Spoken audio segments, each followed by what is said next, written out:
Today, we're going to talk about a very controversial issue that is rising to the surface and has a lot of people chatting about whether or not seed oils are good or bad. I'm going to break down the history for you and explain exactly why this is even a conversation, and then you can decide what makes sense to you. But first, make sure to subscribe to my channel for more health and homesteading content. Let's dive in. A recent article by the New York Times questioned if seed oils are actually bad for you.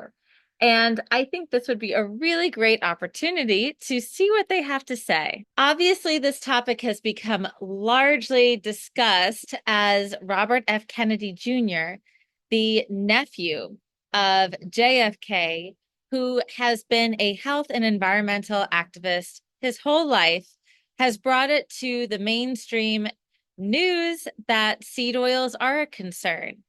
Interestingly enough, this is a major issue that I align with, as well as many other doctors in the health, in the integrative, holistic, and functional health arena. But let's see what they have to say. Let's break it down.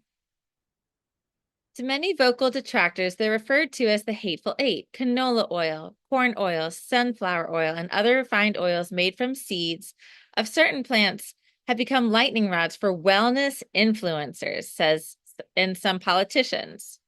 RFK says Americans are being unknowingly poisoned by them. Online forums, blogs, and influencers say they're toxic, slowly killing you and driving up rates of diabetes, obesity, and other chronic diseases.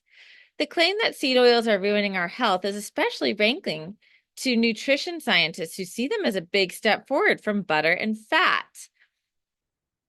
I just have to stop there.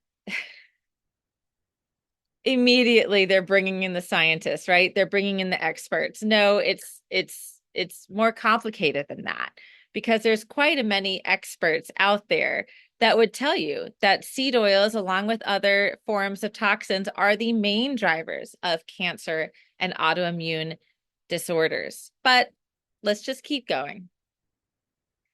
Decades of research have shown that consuming seed oils is associated with better health, said Christopher Gardner, a professor of medicine at Stanford University. To suggest otherwise, he added, just undermines the science. Science deniers, right? We asked scientists to help clear up the confusion about how these oils affect our bodies. Let's just keep finding out what they have to say and why seed oils perhaps are actually good for us. Seed oils, which also include cottonseed, soybean, safflower, grapeseed, and rice bran oils, have become shorthand for refined plant-based vegetable oils. They are mainly composed of unsaturated fats, most of them high in one type, omega-6 fatty acids, and low in another, omega-3. Seed oils are made by pressing the seeds to draw out the oils, said Eric Decker, a professor of food science at the University of Massachusetts, Amherst. If you stop there, you have a cold-pressed oil, like extra virgin olive oil, which is rich in beneficial plant-based compounds, but prone to smoking and degradation when cooked at high heat. Pause. This is very important. Olives are very different than seeds, like cottonseed, for example, because olive, you're pressing the fruit, you're not pressing the seed. And if you check out any of my other videos about nuts and seeds, you'll learn that they are all protected with what's called an enzyme inhibitor. And that is nature's brilliant way of making them harder to digest and less interesting to most animals.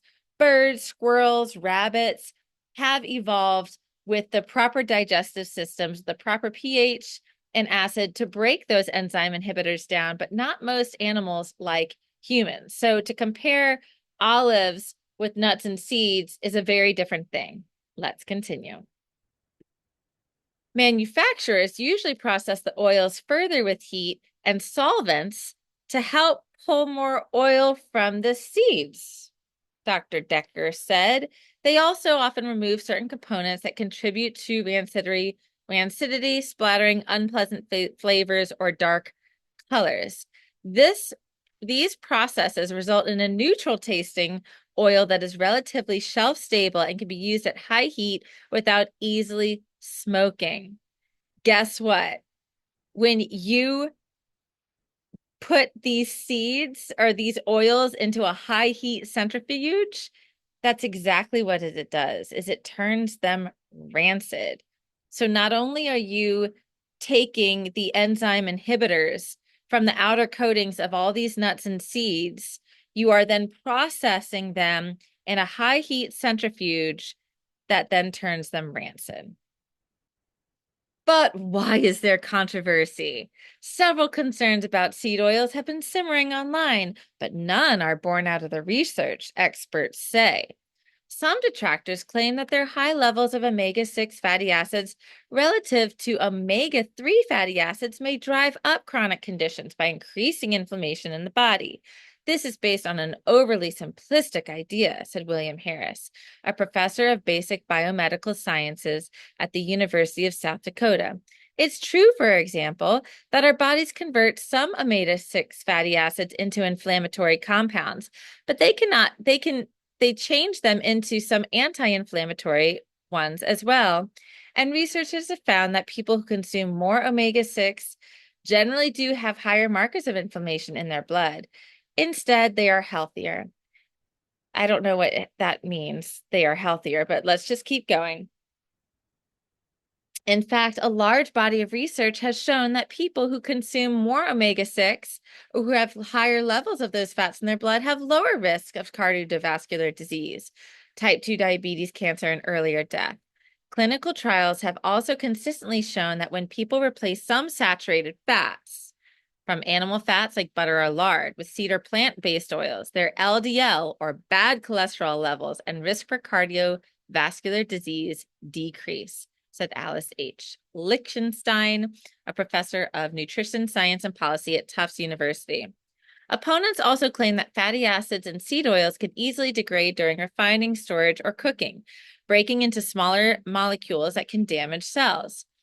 Dr. Dechter said that omega-6 and omega-3 rich oils do break down more quickly than solid sources of fat, but the refining steps help to prevent that process, as does their high level of vitamin E, an antioxidant. Seed oils can go bad when they're stored for several months at room temperature. He stores his in the fridge. How many of us are storing our vegetable oils if we have them in our kitchen in the fridge? A final claim is that we're eating more of these oils than in the past, and that also increasing certain chronic health conditions. One study, for example, found that levels of linoleic acid, the main omega-6 in seed oils, in U.S. adults have more than doubled in the last 50 years. But correlation does not equal causation. We're eating more of these oils because they're used in ultra-processed and fast foods, which make up a larger share of our diets than past decades. These foods aren't good for us, but there's no evidence to suggest that it's the seed oils. I'll stop it right there. Because, I mean, let's just take the last thing that we read about. Fast food is a problem, but it's not the seed oils. And the studies show that. Let's break down the history as to why we're eating seed oils, because our ancestors didn't eat seed oils. They didn't hand press nuts in order to have just a cooking oil. They used animal fats. They used bacon grease and beef tallow and duck fat and butter. All started with Procter & Gamble around the time of the Industrial Revolution.